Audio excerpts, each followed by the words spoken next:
Welcome to the Unlock Your Block podcast, career empowerment with me, Robin Cartwright. Join me as I empower you to shine in your career, to up-level your life, and to go after your dreams. Let's talk. Hi, welcome to the Unlock Your Block podcast with me, Robin Cartwright. I'm so glad you're here today. And today I have a special guest. We are talking about leadership. We're going to talk about what it's like to be in leadership inside an organization. What's the expectations? And I have Susan Whitehead here with me. Thank you, Susan, for being here. Susan Whitehead is started out her career. So let me back this up. Susan Whitehead started out her career in the lab. Before moving into program management, she ascended the corporate ladder to earn an executive position of president and COO at PACS Pharma. Prior to joining PACS, Susan was a general manager and global head of operations at Caligor RX. She has also held positions in program operations and various leadership positions in biotech, pharma, and medical device. Susan has a seat on the board at PACS Pharma, Bay Area Young Survivors, and advisory board for California State University, Riverside for their Women Executive Leadership Program. Woo-hoo! In addition, she is a member of the Women's Business Leaders of the U.S. Healthcare Industry Foundation, WBL, Women in Bio, WIB, and is founding member of Chief, an organization created to connect and support senior executive women across industries. She is also the owner of Savvy Biopharma Consulting, where she provides coaching and consulting services, and Savvy Investments, LLC, where she invests in real estate funds as limited partner and manages a portfolio of investment properties. With a chemistry degree from Michigan State University and multiple certifications from Stanford, UC Berkeley, and Northwestern University, Susan's thirst for knowledge fuels her impact. Her mission to teach people to harness the power of purpose and ensure everyone's voice shapes the future. Susan is a pioneer in women's leadership, and I am so happy to have her here with me today. Thank you, Susan. And with that laundry list of everything you've done, where do you even find the time to do this? My goodness. Oh my gosh. Well, thank you so much, Robin, for having me today. I'm so honored to be here. Yes, I'm excited to have you here. So you have been in leadership inside organizations for some time. Tell me a little bit about what does it mean to be a leader in an organization? Yeah. So I think what you're asking me, Robin, and just correct me if I'm wrong here, is when you say, what does it mean to be a leader within an organization? It's like, what are we looking for? Yeah, absolutely. As kind of an executive who's running a company, what are you looking for in leadership amongst others? Absolutely. Yes. Okay. Yeah. Thanks for clarifying. So, there's a lot of things that go into that. I mean, obviously the first thing is, do they have the technical skill set that's needed to fill whatever that open role is, or you feel like they're going above and beyond? But I think one thing that a lot of people think about is, I need to build this, skill set and expertise. And that is absolutely true. But what people need to start really focusing on is their leadership skills. So, when we were looking for, who do we want to promote or fill certain leadership positions within the company, we were constantly evaluating, like, what type of leader of people are they? Or if there's several people that are at the same level, have they gone above and beyond, and what have they done? And do others also view them as having, like, you can't dispute what so-and-so has done. Now, of course, there's always going to be some naysayers, but I think what's really important is, I hear a lot, well, I want to be this level, right? I want to be a VP. I want to be, SVP. I've been doing this role for a long time, but I'm like, okay, and I know this sounds cliche, but so often, at least what I've heard, I don't know if it's true or if it's just me, but what I have certainly heard, over and over throughout my career is quite often you need to be performing at that level before you get the title. Act as if, yes. I tell Yeah. clients that all the time. You have to be that person. Yeah. Yeah. So not only be really great at whatever it is that you do and know your superpower, but really, start to look at what type of leader are you amongst others. Are people going to, particularly if you're getting a promotion and there needs to be some type of reorg, people who were formerly your peers, could end up reporting to you. So I think those are all really important. I've certainly been in positions before where I've wanted a promotion, and a former CEO, and I think this was some of the best advice that I've ever received in my career, told me, Susan, help me help you. Right? Right. If you want this role, then how are these two other people going to feel about it? So you help me help you so that way, if I put you in this position, they're not going to leave because we need them too. And they will look to you as the leader. Right. Right. So in your career, how did you start getting into leadership? If you're a woman and you're wanting to move into leadership, where do you start? Oh my I get gosh. that question all the time. Where do I start? Yeah, I know. And it's so funny because I definitely, the last 5 years or so of my career was really driving toward a leadership position. But, I'm almost embarrassed to say for several years before that, I was running from it because I was so afraid of it. Yeah, I was so afraid. So, I'll just share a little story with you, and then you might have to bring me back. See if I go off on a tangent here. But when I was approached at PAC to take on the COO role, and then learned exactly what that meant. So I was definitely aspiring to be a COO, and I had made that. I had been vocal about it and shared what my aspirations were. So I wasn't so surprised when they came and offered me the title, but there was more that came with it. So I thought, okay, I'll be COO and I'll be working side by side, our CEO. And then I heard, he let me in on his plans that he was going to exit and then I would be in charge. That was not quite exactly what I had envisioned when I was asking for COO. Here's the eye opener. Yeah. So, it took me some time to really think through, was I ready to step into that role? And making sure I was very vocal about what support I would need to be successful in that role. Right.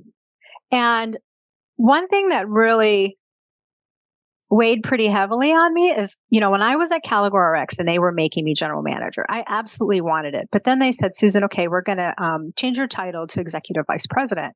And I was terrified.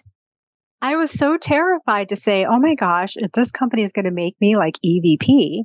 Was the job that much different? No, the job would have been what I was doing. I guess it was imposter syndrome. I was like, if I take this title and it doesn't work out, or if I fail, will somebody else hire me? Will I have just put myself out of a future job? I felt very comfortable, at the VP level. But when you're talking like EVP, for whatever reason in my mind, I was afraid of it and ran from it. So I was like, okay, this is the second time, 2 companies in a row, Susan, where they're trying to give you more. There must be something about you. Yeah. So don't run from it this time. Yeah. And I think that's it, because I coach a lot of women that run from it. They're so afraid. And like you said, all they did was change your title. Maybe you got a few more things that you were responsible for, but for the most part, it's the same job.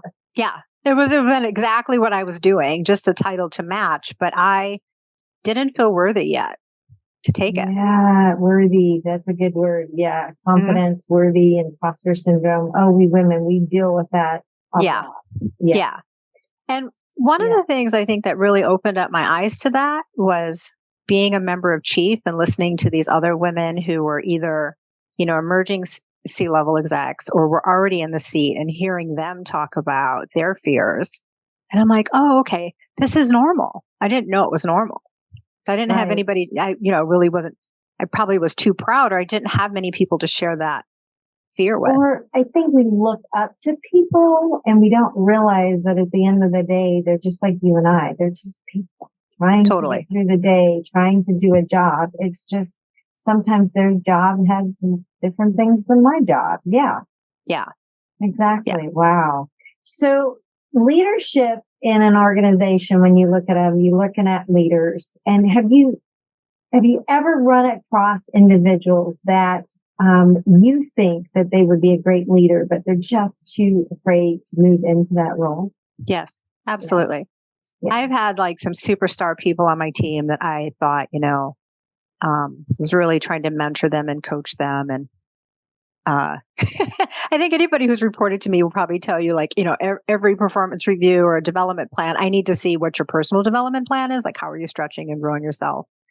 And, what I realized is some people are ready to take that on, and others, people move outside of their comfort zone. They have to make their own decision if they're going to do that. Like, what's the saying? Like, you can take a horse to water, but you can't make them drink. Yep. So, I think one thing, and I've been really fortunate in my career to have some people who really help to pound the table for me, on closed doors, and help set the table for me to be successful. And in trying to do that and pay it forward, it's just, I've definitely experienced some time where somebody's just not quite ready to take that. Yeah. So, yeah. And I can relate because I had been there too at one point. Yeah, exactly. Now, what about leadership and diversity? Because you've dealt with both of that. What advice do you have in that area? Oh my gosh. So I have a lot of advice in this area, I think, gosh, there's so many conversations around diversity, and I really love it. And I think the biggest advice I could give someone when you're walking into a room and you're feeling like, whether you're feeling or it's real, but you're the only, and you can fill in only whatever. Only woman, only person of color, only, LGBTQ person in the room, only, single parent, only, person that's older. You can fill it in. For me, what's really helped, and I'll get back to your question about, what I think about leadership diversity, but for me, what really helped me to still show up and take my seat was there's going to be biases. Mm-hmm. And a lot of them are, unconscious biases. And so really just working toward not letting that impact me, like staying focused on what is my purpose and intentionally choosing, like there's positive intent behind whatever is coming at me from this person, and being vulnerable sometimes to let them know, wow, what you just said, as a woman of color, I'm not sure how to interpret that. Yeah. Right. And so, and I've never been met with ill will when saying that. People have always been very thankful and have encouraged me to continue speaking up. But I think that it's really easy, and I don't want to diminish that this doesn't happen because it does, but I think it's really easy to get into that space of like, oh my gosh, well, they're not going to listen to me because I'm a woman, or they're not going to listen to me because of XYZ, whatever internal story you tell yourself. Yeah. But what I've really learned is, okay, maybe I don't think they heard me this first time, but if I believe it's really important, then I need to learn how to vocalize it in a different way that they do hear me and be persistent about it. Right. So maybe practice in the mirror before you go in case you encounter it. Yeah. Because I had another story for you real quick. I had reported to as a president one time. We didn't have a CEO, but it was a president of our division. And I don't want to say warned, but I had, highlighted like there was a risk around something. I sent an email and I verbally said it. And then when this issue came to fruition, I said, oh, this is what I had highlighted before. And I literally got chewed out for about 10 minutes in his office because I was told, well, I hadn't been vocal enough in the level of risk. Like it wasn't appropriate for me to just send an email, or if I had said it, I needed to stress it so he could clearly understand it. And so I have never let that happen again in my career. Yeah. Yeah. But done. Yeah, it was definitely a learning moment. But I think when we talk about diversity and leadership, it really should be about, you hear a lot of times diversity of thought. Well, that means you need to have, people of diverse backgrounds sitting around the table. And I also think, Robin, you and I having worked in the healthcare, biotech, pharma space, one thing that's really important to me, and I know to a lot of us, is around healthcare equity. Right. Yes. Like a lot of us go into, and spend our time in this field because we want to help patients.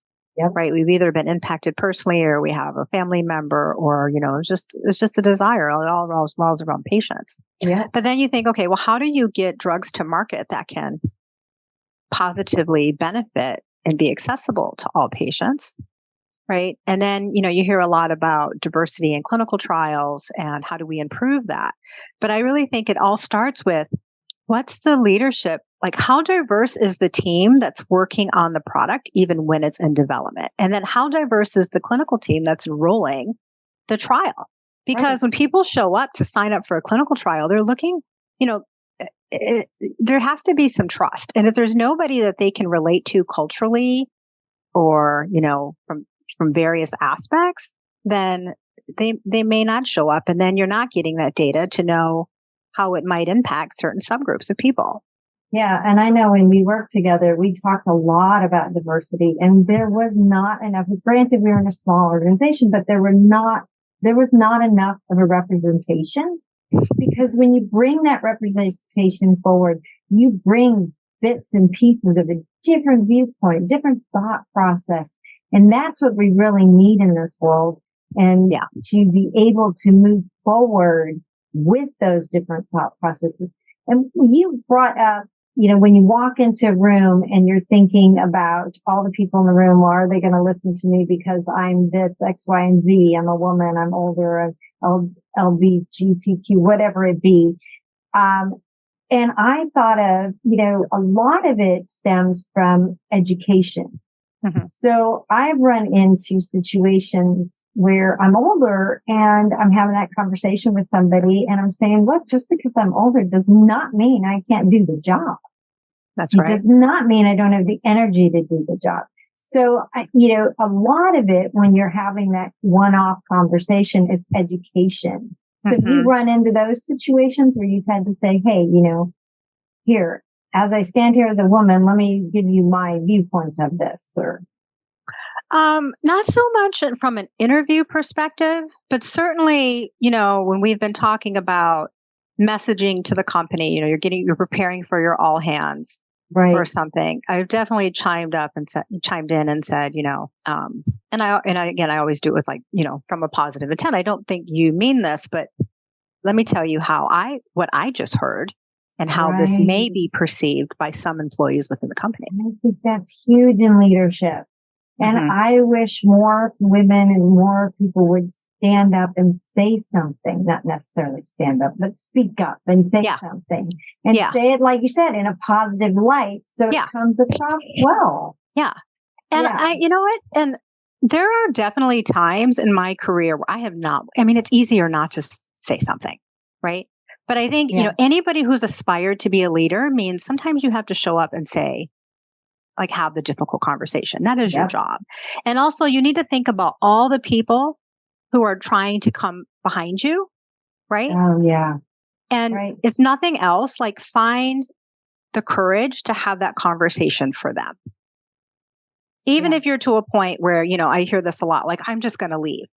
Okay, well, at least still give that feedback, because think of all the people, you're in a position where you can give feedback, and think of all the people who don't feel like they have a voice. Right. Or at least try to help pave the way so it's a little bit better for the next person. Right. Exactly. And that's definitely a good leader. Yeah, exactly. So here we are talking about leadership, and you and I went through COVID together, and that was just wiped the world. And all of a sudden we're turned upside down. We're having to do everything online. What have you seen in the workplace in regards to leadership now that COVID's sort of over. I mean, it's still going around, but we're back to work. We're back to supposedly somewhat of a normal work world. What have you really seen change in leadership? Oh, well, it's interesting. When I think about, and I do vividly remember going through the pandemic and our conversations at that time, it just was so surreal. I think one of the things that we really saw during the pandemic was around the Great Resignation, right? I mean, it was super hard to keep people. And even though we were in the pandemic at that time, I mean, the job market was still really hot, not the situation we're in now. But, and I think that really, what I saw was a shift. I also saw more conversations around DEI than I had ever experienced previously in my career.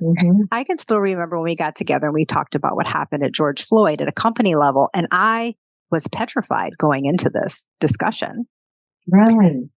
Totally. Because for me, that was around the time of the Black Lives Matter movement. Oh, yeah. And I was afraid that somebody was going to say all lives matter and where that conversation would go from there, because there was just topics at work that, in the past, I think I would have never even touched upon, where now we were having these conversations at work, which had been more like, in the past, we probably wouldn't have had. No, we didn't go there. Yeah.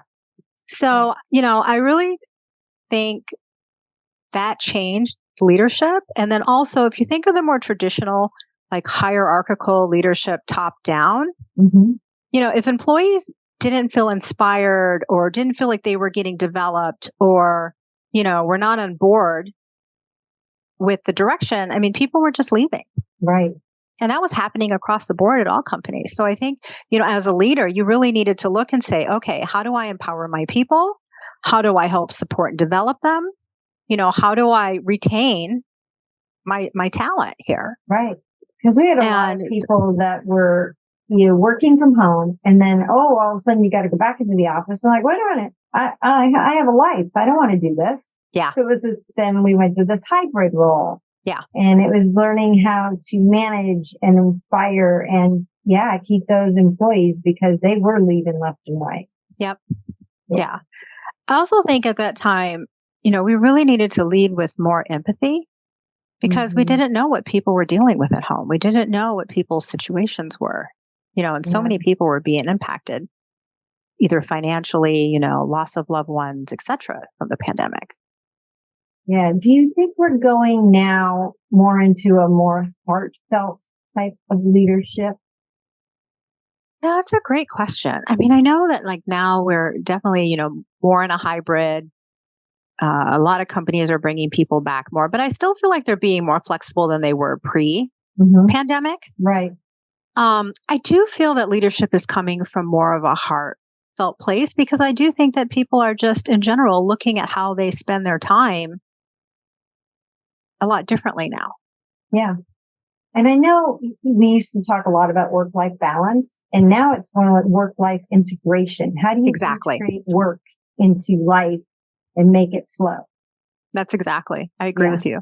Yeah. So I think we're going to be hearing a lot more about that. Yeah. So I'm attuned to all the articles and I'm like, this is interesting. How's this working out? So it's going to be really interesting. So one thing I wanted to ask you since we're here and you are a woman. So what advice would you give women who are aspiring to be leaders? Yeah, I love this question. Thank you for asking it. The best advice I could give you is whatever it is that you do, get really good at it. Like really own it. Get really good at it. So when it's, whatever it is that you do, the company needs to get something done. You're like the go-to person for that because that gives you really a lot of leverage. Yeah. And then as you've honed your craft, think about, I used to hear, what's your brand? And I thought, this sounds so marketing and gimmicky. I didn't really quite get it, but really your brand is about what sets you apart. Yeah. So now you've honed your craft and it is so good that nobody can dispute it, right? What differentiates you from somebody else that's really good at it? Because sometimes it's not always the best technically savvy person that gets the position, right? Because you're looking at this whole, what's all the leadership traits. So start to think about what differentiates you, right? And then what do people who report to you say about you as a leader? Yeah, absolutely. The other thing is you're going to have to be vulnerable. And I hear some of the resistance I hear quite a bit is, oh my gosh, I'm already working so much. Like I just possibly can't give any more. Look, there's only so many hours in a day. You're right. You're not going to give more because you're already like probably burning the midnight oil or what have you, right? This work-life integration, you've been working really hard because you're aspiring to be in that role. I think what I found that shifted for me though was it wasn't the number of hours necessarily. It was more around the amount of time I spent outside my comfort zone and getting comfortable, getting more comfortable with that. Yeah. Very interesting. Yeah. And I always tell people just take one step into that uncomfortable spot. Yeah. And then you'll start to feel more comfortable. For example, I'm doing these podcasts. I just do one and I feel a little better. I do another, I feel a little better. And here we are. Great job, Robin. So thank you, Susan, for being here. I truly appreciate it. Do you have any other advice for our listeners before we head off for the day? Oh gosh. I mean, just go for it. When you literally walk into the room, they tell you like, take your seat at the table. Don't sit in the back. Like when you're not virtual and you're live, like your voice matters irrespective of what position you have, and really just own it. Right. Exactly. Own it. Yeah. All right. You heard it, ladies. Own it. Thank you, Susan, for joining us. And we will have another podcast another time and invite Susan to join us later on. Have a great day. Thank you, Robin.